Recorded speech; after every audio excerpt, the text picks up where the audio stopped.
Oui, Nadine, après une cérémonie remplie d'émotions, pour conclure ce direct depuis ce parvis, cet événement que vous avez pu vivre donc en direct sur NC La Première, je suis accompagné de Béatrice Pietri-Saurin, amie proche de la famille qui a travaillé pendant de nombreuses années avec Jean Lec et qui a organisé ces obsèques. Merci d'être avec nous.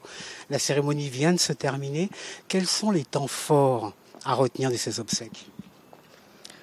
48 heures 48 heures de temps fort, que ce soit à son domicile, quand ils nous ont appelés, quand ils m'ont appelé pour m'annoncer le décès, que ce soit la prise en charge de son corps pour aller vers le centre funéraire avec cette présence pleine de la vallée du Tyr, tous ces habitants qui venaient au moment... On a vu les images sur notre antenne, ce cortège funéraire avec les voitures de la police municipale qui escortaient la dépouille de... Alors ça, c'était ce matin, mais moi je vous parle d'il y a 2 jours, quand tous les gens de la vallée du Tyr ont appris que Jean Lec était décédé, mais c'était quelque chose qui était... Désolée, les larmes montent aussi. Déjà, là, c'était très fort. Ensuite, la veillée hier, alors ça a été un hommage, mais un hommage digne du grand homme qu'il était et qu'il méritait vraiment.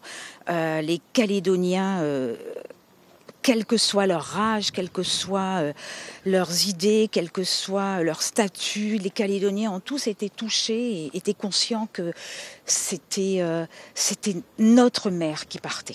Et ça, je crois que c'est important à dire.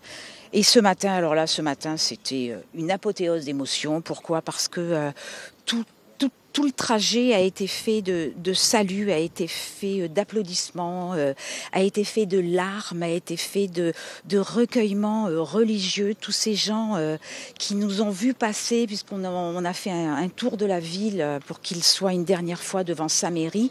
Les gens, même s'ils n'étaient pas informés que dans ce corbillard, il y avait le corps de Jean Lec, ont ressenti que de toute façon, ça ne pouvait être que lui.